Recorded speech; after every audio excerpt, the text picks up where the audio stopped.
ज्याची शेती त्यालाही धन्यवाद. पण इथे बैल कोणते?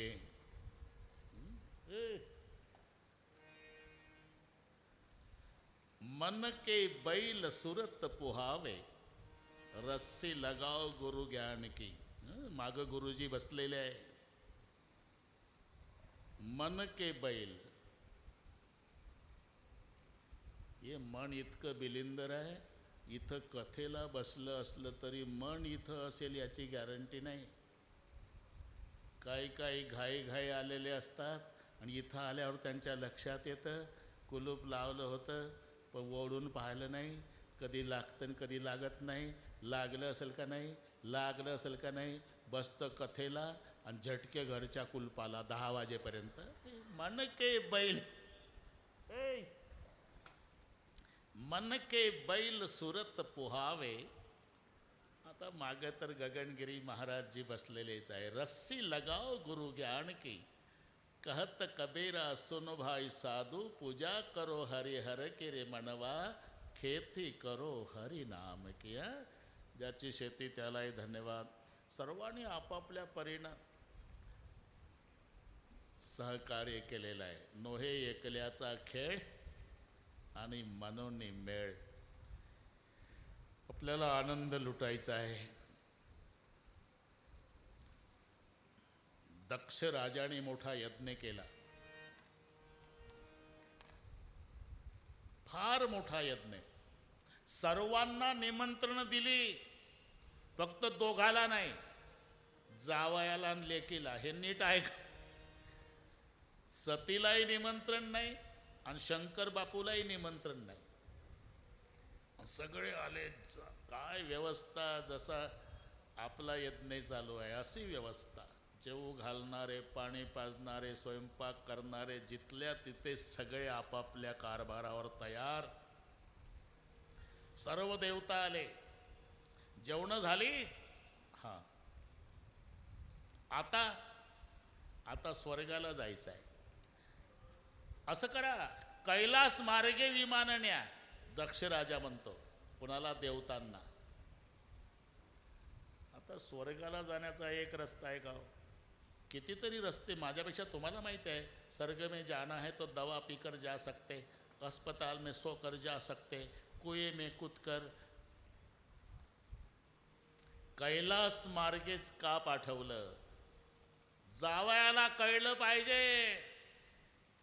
हे सगळे माझ्या सासऱ्याकडून हापूस आंब्याचा रस खाऊन आले आणि आम्हाला निमंत्रण नाही नवरा बायकोला. हा उद्देश. हे पूर्वीपासूनची बिमारी. आता हे गावगाड्यामध्ये शंकररावला माहिती असते की शेजारच्या रामभाऊला महादेवचं निमंत्रण नाही, हे गावगाड्यात माहिती असते. तरी शंकरराव जाताना मुकाट्यानं जात नाही. चला रामभाऊ. कुठं? महादेवरावकडे जेवण आहे. तूच घेणं खाऊन 3 पिढ्या थोबाड पाहत नाही, एकमेकाचा जखमीवर मिळतो, घरादार कुलूप लावून जातो. हा प्रकार. कैलास मार्गे विमानं न्या. आणि कैलास मार्गे विमानं आल्यावर सतीचं लक्ष गेलं आणि देवतांना विचारलं, कुठनं येत आहे तुम्ही? तुमच्या बापाकडून. काय? फार मोठा यज्ञ आहे, सगळे आले, पण तुम्ही ना शंकरराव नाही. झालं यांचं काम. बरं का? हे गेले. सती आत आली. आता परस्परे कार्यक्रम कसा ढकलावा हे माता भगिनीपासून शिका. तुम्हाला नाही जमत हे. यांना कोण स्पेशल तास घेऊन शिकवतं ते शब्द त्यावेळेला कसे वापरायचे यांनाच माहिती आहे. सतीचं सांगतो. सती आली. का? काय? तुमच्या सासऱ्याकडे मोठा यज्ञ आहे म्हणतात. तुमच्या सासऱ्याकडे, हिच्या बापाकडे नाही का? खरं सांगा. पण शब्द कोणत्या वेळेला ते त्यांच्यापासून शिका. माझ्या पप्पाकडे म्हटलंच नाही. तुमच्या सासऱ्याकडे मोठा यज्ञ आहे म्हणतात. हे लोक तिकडनंच येतात जेवण करून. असं तुला काय वाटतं? तुझा सासरा कार्यव्यापामुळे निमंत्रण द्यायचं विसरला असं वाटतं का तुला? अरे हेतू पुरस्कार निमंत्रण नाही तुला आणि मला. का? आज सांगतो कारण. तुझ्या बापाचा अपमान करायचा उद्देश नव्हता. मी ब्रह्मसभेमध्ये ध्यानस्थ बसलो होतो. तुझा बाप आला, मी ध्यानस्थ होतो, मी उठलो नाही, वाटेल तसा बोलला. माकडाच्या डोळ्याच्या भिकारड्या, मुलगे देऊन पश्चाताप झाला. आणि म्हणून तुला न मला निमंत्रण नाही, आणि निमंत्रणाशिवाय जाऊ नये, निमंत्रणाची वाट पाहू नये, निमंत्रण असलं तरी जाऊ नये.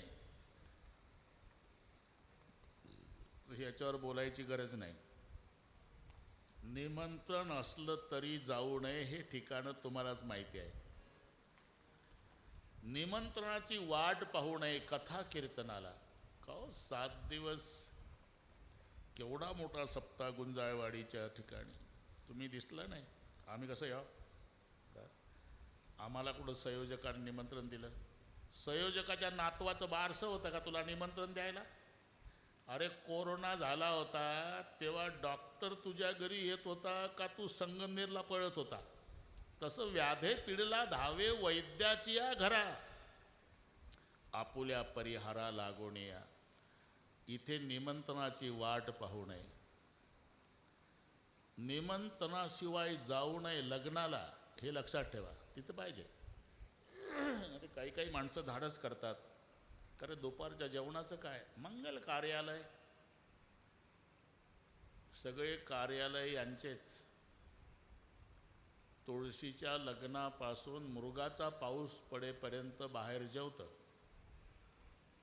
दुपारी मुलीकडचं, संध्याकाळी मुलाकडचं, दुपारी मुलीकडचं, संध्याकाळी मुलाकडचं. 6 महिने शब्द पाठ झाले.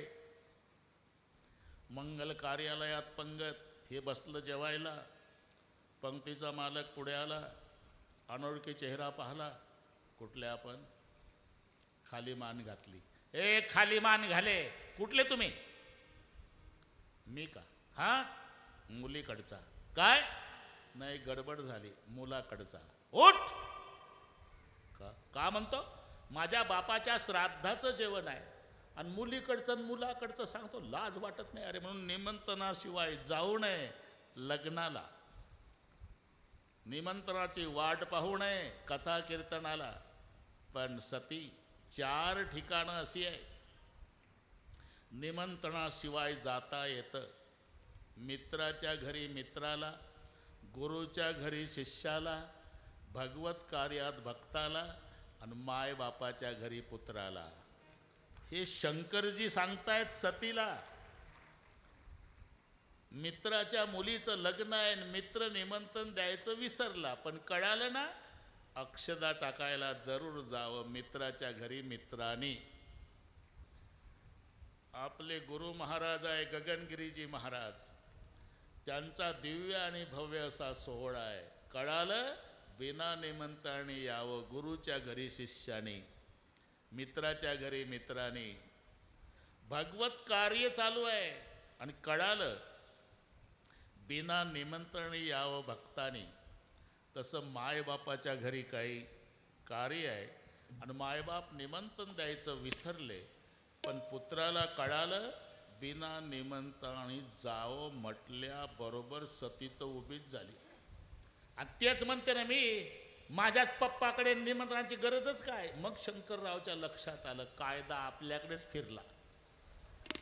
नाईलाज झाला. 2 शिवगण तयार केले आणि 2 शिवगणा समवेत सती आपल्या पित्याच्या यज्ञ मंडपात जाती झाली.